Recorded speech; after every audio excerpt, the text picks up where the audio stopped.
নমস্কার, বাঙালির পেট পোয়া চ্যানেলে আপনাদের সকলকে জানাই স্বাগত। আজকে আমি গ্রাম বাংলার অতি পরিচিত সকলের পছন্দের একটি রেসিপি তৈরি করে শেয়ার করছি। রেসিপিটা অনুষ্ঠান বাড়ির দুপুরের একটা অতি পরিচিত রেসিপি, যেটা হলো মাছের মাথা দিয়ে পুঁই শাকের ছ্যাঁচড়া বা ঘ্যাট। পুঁই শাকের এই ছ্যাঁচড়া বা ঘ্যাট রান্না করার জন্য আমি কিছু পুঁই শাক এরকমভাবে কেটে ধুয়ে পরিষ্কার করে নিয়েছি। একটা মাছের মাথা ধুয়ে পরিষ্কার করে নিয়েছি। আমি রুই মাছের মাথা নিয়েছি। এটা রুই মাছ বা কাতলা মাছ, যে কোনো মাছের মাথা দিয়ে তৈরি করা যায়। আর কিছু সবজি কেটে নিয়েছি এখানে, আলু, বেগুন, মিষ্টি কুমড়ো আর পটল। এগুলো কিন্তু আমি ডুমো ডুমো করে কেটে নিয়েছি। পুঁই শাকের ঘ্যাটটা রান্না করার জন্য আমি একটা কড়াই বসিয়ে দিয়েছি। প্রথমে আমি পুঁই শাকগুলো ভাপিয়ে নেব। কড়াইয়ের মধ্যে পুঁই শাকগুলো দিয়ে দিচ্ছি।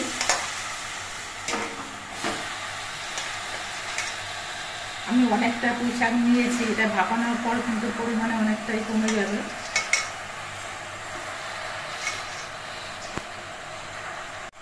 পুঁই শাকগুলো দেওয়ার পর এর মধ্যে অল্প করে একটু নুন দিচ্ছি আর অল্প করে একটু জল দিচ্ছি। এবার একটা ঢাকনা দিয়ে ঢেকে দেব।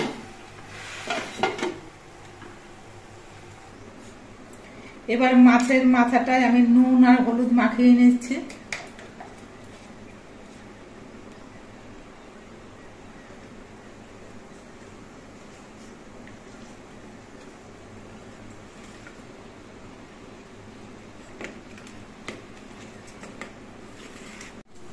পাঁচ মিনিট পর আমি কড়াই ঢাকনাটা খুলে নিচ্ছি আর শাকগুলো একবার নেড়ে চেড়ে দিচ্ছি। শাকটা দেখুন মধ্যে কতটা কমে গেছে। শাকটা আরো মিনিট দুয়েকের মতো আমি ফুটিয়ে নেব। পুঁই শাকগুলো ভাপানো হয়ে গেছে, এবার এটা আমি নামিয়ে নিচ্ছি।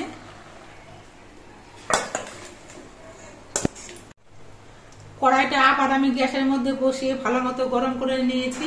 এবার কড়াইতে দিচ্ছি সর্ষের তেল। আজকে পুঁই শাকের ছ্যাঁচড়াটা আমি অনুষ্ঠান বাড়ির মতো তো তৈরি করব, এই জন্য কিন্তু সব সবজিগুলো আলাদা আলাদা ভাবে ভেজে নেব। আপনারা ইচ্ছে করলে কিন্তু সবজিগুলো একসঙ্গে ভেজে নিতে পারেন। কড়াইয়ের তেলটা বেশ ভালো মতো গরম হয়ে গেছে। এবার প্রথমে আমি আলুগুলো ভেজে নিচ্ছি।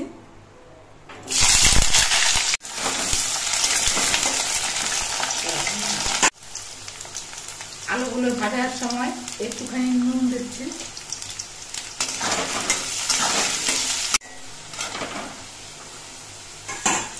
আলুগুলো আমি লালচে রং ঘুরিয়ে ভেজে নিয়েছি, নামিয়ে নিচ্ছি।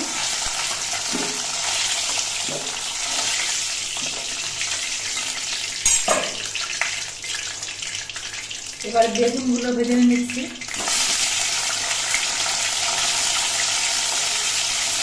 সব সবজিগুলো ভাজার সময় আমি অল্প করে নুন দিয়ে ভেজে নিচ্ছি। নুনের পরিমাণটা কিন্তু অল্প করে দিতে হবে, কারণ সব সবজি একসঙ্গে করে মেশানো হবে। যেহেতু বেশি করে নুন দেওয়া হয়, সেক্ষেত্রে কিন্তু নুনের পরিমাণটা বেশি হয়ে যেতে পারে। একে একে কিন্তু আমি সব সবজিগুলো ভেজে নিয়েছি। আর সব শেষে আমি পটলটা ভেজেছি। পটলটা ভাজার পর তেলটা কিন্তু অনেকটাই কালো হয়ে যায়। এবার মাছের মাথাটা আমি ভেজে নিচ্ছি।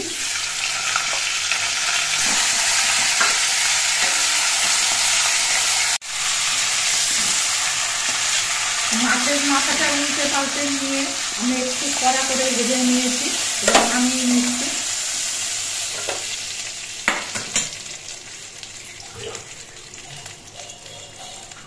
কড়াইতে আবার একটু সরষের তেল দিচ্ছি। এবার তেলের মধ্যে দিচ্ছি তেজপাতা, শুকনো লঙ্কা আর পাঁচফোড়ন।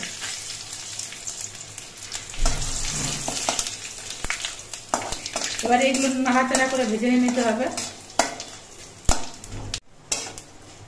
সব মশলাগুলো নাড়াচাড়া করে ভেজে নিয়েছি। ভাজা মশলা কিন্তু সুন্দর একটা সেন্ট বেরিয়েছে।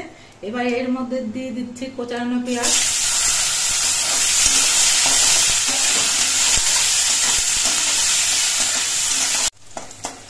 পেঁয়াজটা নাড়াচাড়া করে বেশ লালচে রং ধরে ভেজে নিয়েছি। এবার এর মধ্যে একটা টমেটো কুচি দিচ্ছি। এবার এর মধ্যে দিচ্ছি বেশ কিছু পেঁয়াজ কাঁচা লঙ্কা,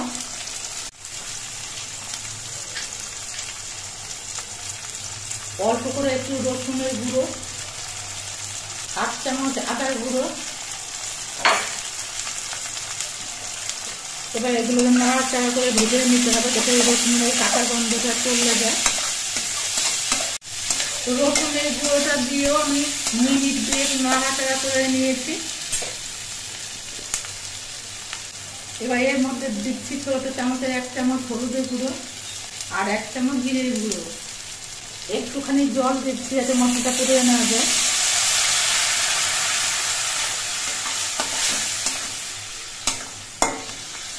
এবার মশলাটা কিছুক্ষণ কষিয়ে নিতে হবে। মশলাগুলো কিছুক্ষণ কষিয়ে নেওয়ার পর দেখুন টমেটোগুলো কিন্তু নরম হয়ে গলে গেছে আর মশলা থেকে তেল ছেড়ে দিয়েছে। এবার এর মধ্যে ভেজে রাখা মাছের মাথাটা দিয়ে দিচ্ছি।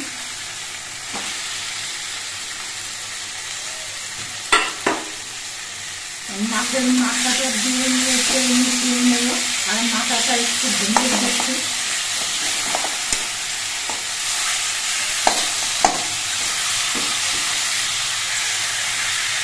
মাছের মাথাটা দিয়ে নেড়ে তেলে মিশিয়ে নিয়ে এবার এর মধ্যে ভেজে রাখা সবজিগুলো দিয়ে দিচ্ছি।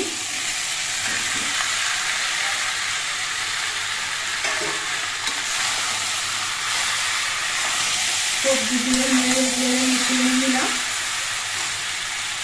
এবার সেদ্ধ করা পুঁই শাকগুলো দিয়ে দিচ্ছি।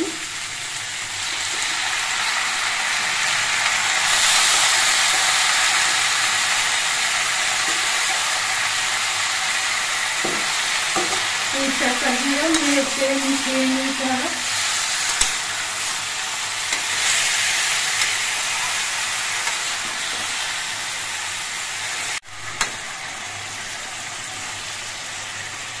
পুঁই শাক দিয়ে আমি নেড়ে তেলে মিশিয়ে নিয়েছি।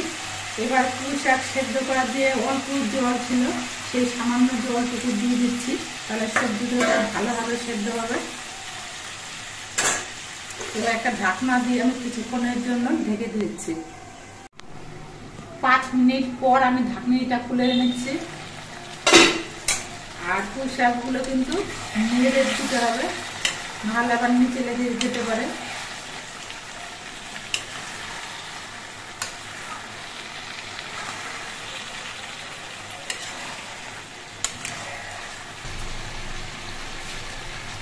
এই সময় আমি একটুখানি খেয়ে দেখলাম, তাতে নুনের পরিমাণটা একটু কম হয়েছে, এই জন্য একটুখানি নুন দিলাম।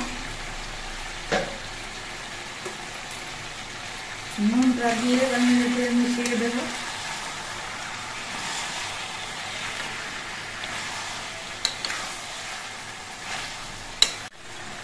এবার দিয়ে দিচ্ছি ছোট চামচের 1 চামচ চিনি।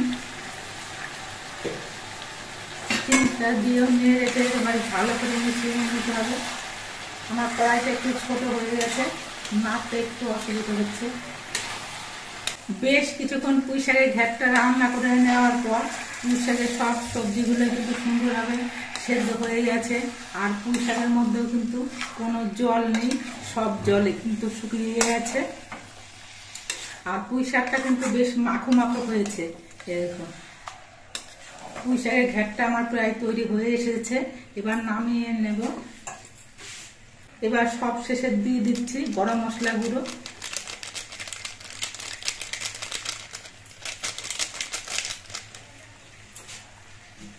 গরম মশলা গুঁড়ো দিয়ে নেড়ে চেড়ে মিশিয়ে নেব।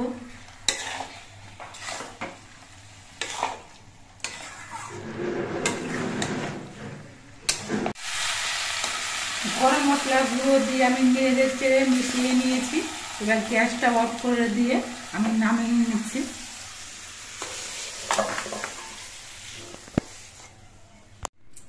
আপনারা দেখতে পেলেন আমি মাছের মাথা দিয়ে কিভাবে পুঁই শাকের ছেঁচড়াটা রান্না করলাম।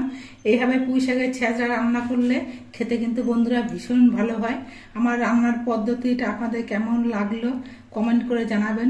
যদি ভিডিওটা ভালো লাগে তাহলে ভিডিওটিতে একটি লাইক করে দেবেন, নতুন বন্ধু হলে চ্যানেলটিকে সাবস্ক্রাইব করে দেবেন। সকলে সুস্থ থাকবেন, ভালো থাকবেন। দেখা হবে পরবর্তী আরেকটি ভিডিওতে।